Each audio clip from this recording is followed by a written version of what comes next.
اعوذ باللہ من الشیطان الرجیم بسم اللہ الرحمن الرحیم الحمد للہ رب العالمین والعاقبۃ للمتقین وصلی اللہ علی محمد وآلہ الطیبین الطاہرین المعصومین ولعنۃ اللہ علی اعدائہم اجمعین اما بعد۔ حاضرین، آج کا دن امت مسلمہ کے لیے مصیبت کا دن ہے۔ جیسا کہ آپ حضرات جانتے ہیں کہ آج ہی کے دن جنت البقیع جو مدینہ منورہ میں واقع ہے، وہاں پر حضرت صدیقہ کبریٰ طاہرہ مرضیہ دختر رسول حضرت فاطمہ زہرا سلام اللہ علیہا اور امام زین العابدین علیہ السلام، اسی طرح امام محمد باقر علیہ السلام اور اسی طرح امام جعفر صادق علیہ السلام اور جناب ابو طالب وغیرہ بزرگان وہاں پر دفن ہیں، ان کا روضہ مبارک ہے۔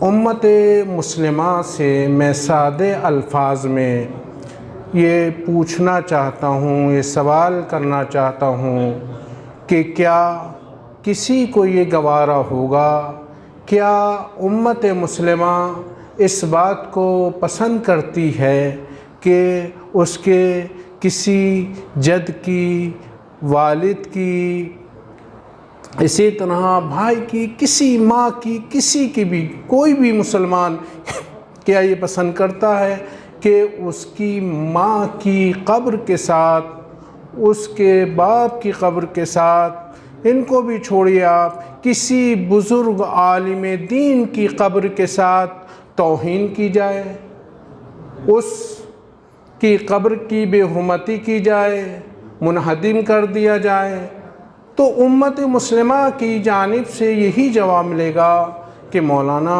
آپ کیسی بات کر رہے ہیں، یہ چیز تو قطعاً پسند نہیں ہے۔ ہم جس طرح سے زندگی میں ان کا احترام کرتے تھے، اسی طرح ہم مرنے کے بعد احترام کرتے ہیں۔ تو جب یہ بات ہے تو پھر جو شخص جتنا عظیم ہوگا، جتنی شخصیت اس کی بلند ہوگی، اتنا ہی اس کی قبر کا احترام بھی زیادہ ہوگا۔ کیوں؟ اس لیے کہ وہ شخصیت بلند ہے۔ اب امت مسلمہ سے میرا ایک دوسرا سوال ہے، وہ یہ ہے، کیا اس کائنات میں پنج تن پاک سے افضل کوئی دوسری ہستیاں پائی جاتی ہیں؟ تو یقیناً امت مسلمہ ہم کو یہی جواب دے گی کہ علم میں، فضل میں، عصمت میں، کمالات میں، اللہ کی شناخت و معرفت میں، دین کی خدمات میں، دین کی قربانیوں میں پنج تن پاک سے زیادہ کسی نے قربانی نہیں دی ہے، اور ان سے بزرگ کوئی نہیں ہے۔ تمام مسئلے اسی ایک چھوٹی سی بات سے حل ہو سکتے ہیں کہ جب کائنات میں پنج تن پاک سے افضل کوئی دوسری ہستی نہیں ہے، تو پھر مجھے یہ بتائے عالم اسلام کہ پھر ان کے علاوہ دوسروں کے دروں پر جانے کی ضرورت کیا ہے؟ آئیے پھر عبادت کا طریقہ ان سے پوچھیں، آئیے رضایت کا طریقہ ان سے پوچھیں کہ پروردگار کو کیسے راضی کیا جاتا ہے، اسلام ان سے سیکھیں۔ تو یہ اتنے بلند مرتبات، عظیم ہستیاں، لیکن نام نہاد استکباری طاقتوں کے ذریعے سے جو نام کے مسلمان تھے، انہی بزرگان دین کی قبروں کو منہدم کیا گیا، ان کے روضوں کو ختم کیا گیا۔ کہتے ہیں کہ سب شرک ہوتا تھا، کیا نماز پڑھنا شرک ہے؟ کیا کوئی مسلمان یہ کہتا ہے کہ نماز اللہ کے علاوہ کسی اور کے لیے پڑھی جاتی ہے؟ نماز صرف اللہ کے لیے ہے، اور نماز جب اللہ کے لیے ہے تو پھر اگر ہم نماز کو کسی معصوم کی بارگاہ میں پڑھ رہے ہیں تو وہ معصوم کے لیے نماز نہیں ہے، بلکہ نماز صرف اور صرف اللہ کے لیے ہے۔ تو لہذا کوئی شرک نہیں ہوتا۔ یہ مصیبت جو آتی ہے یہ جہالت کی وجہ سے آتی ہے، یہ مصیبتیں جو آتی ہیں وہ عدم معرفت کی وجہ سے آتی ہیں۔ تو امت مسلمہ کے لیے ضروری ہے کہ تعصب کے چشموں کو اتار کر کے آئیں اور علم حاصل کریں اور دیکھیں کہ حقیقت کہاں ہے، اور جب حقیقت کا پتہ چل جائے گا تو انہیں اسلام میں حقیقی کا بھی پتہ چل جائے گا۔ لیکن یہاں پر میں یہ دوسری بات عرض کرنا چاہتا ہوں جو بہت زیادہ ضروری ہے۔ کیا یہ انہدام جنت البقیع کے موقع پر اجتماع کرنا، جلوس نکالنا اور اتحاد بین المسلمین یہ دونوں الگ الگ چیزیں ہیں؟ ابدا ایسا نہیں ہے۔ اتحاد بین المسلمین یہ ایک واقعیت ہے، یہ ایک حقیقت ہے، یہ ایک ضرورت ہے۔ آپ ملاحظہ فرمائیں اتحاد کتنی چیزوں میں ہو سکتا ہے؟ یہ بھی علم سے ہی تعلق ہے۔ جس کے پاس علم ہوگا وہ اتحاد کو اچھی طرح سمجھ جائے گا، لیکن جو جہالت کی وادیوں میں ہوں گے ان کی سمجھ میں نہ اتحاد آ سکتا ہے اور نہ وہ صحیح معنوں میں جنت البقیع کا جو انہدام ہوا ہے اس کا دفاع کر سکتے ہیں۔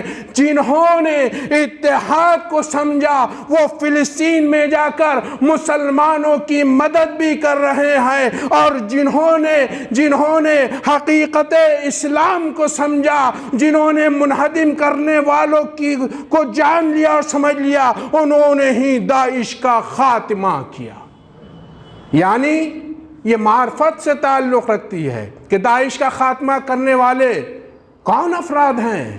یہ وہی افراد ہیں جو مسلمانوں میں بیداری لانا چاہتے ہیں، یہ وہی افراد ہیں جو اپنی جان قربان کرتے ہیں اسلام واقعی کے لیے، یہ وہی افراد ہیں کہ جنہیں معرفت بقیت اللہ الاعظم ہو چکی ہے۔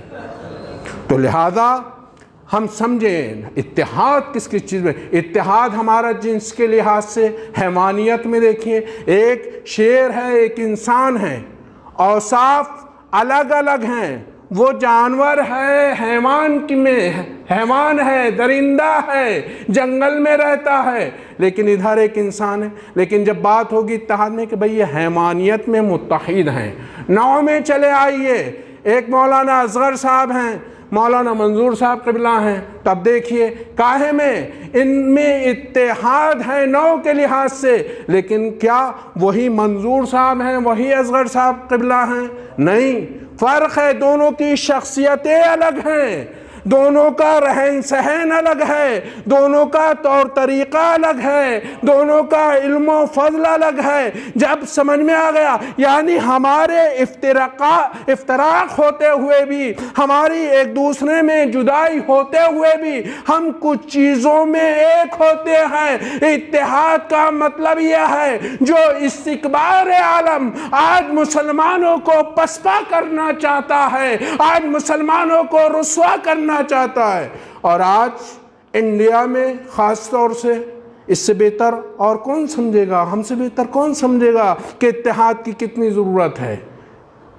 جب ہم سمجھ رہے ہیں اگر مسلمانوں کی ایک طاقت ہوتی، مسلمان متحد ہوتے، تو خدا کی قسم نہ قبلہ اول اسیر ہوتا اور نہ بابری مسجد شہید ہوتی۔ اور جب مسلمانوں میں اتحاد ہوتا تو جو علم آج ہمارے اوپر، جو مصیبت آج ہمارے اوپر وارد ہوئی ہے، جنت البقیع عظیم الشان مرتبت کی حامل ہے، ہماری جانیں قربان ہو جائیں جنت البقیع کی آبادی کے لیے، جنت البقیع میں تعمیر روضے کے لیے۔ یہ انشاءاللہ کام ہوگا، اور یہ کوئی غیر نہیں کریں گے، یہ کوئی ایجنٹ نہیں کریں گے، بلکہ انشاءاللہ یہ کام وہی لوگ کریں گے کہ جو آج مدد کر رہے ہیں۔ اور ہر مسلمان کی چاہ یہ ہے، ہر مسلمان یہ چاہتا ہے کہ انشاءاللہ امت مسلمہ ایک ہو۔ آئیے افتراق کو ختم کر دیں، اور ہمیں خود اپنے درمیان سے اگر خدا نخواستہ کسی کی سمجھ میں کوئی بات نہیں آتی ہے، پیار سے بیٹھیں، سمجھیں کہ یہ مسئلہ اس طرح ہے یا اس طرح ہے۔ آئیے علم کے دربار میں آئیں۔ جہالتوں کا تعلق ابو جہل سے ہوتا ہے، اور عالموں کا تعلق باب العلم کے دروازے سے مولا کائنات سے ہوتا ہے۔ جو بھی علی والا ہوگا اس کے یہاں جہالت نہیں ہوگی، علم ہوگا، کمال ہوگا، تقوی ہوگی، بصیرت ہوگی۔ جب تک ہمارے اندر بصیرت نہیں ہوگی اس وقت تک ہم کمال حاصل نہیں کر سکتے۔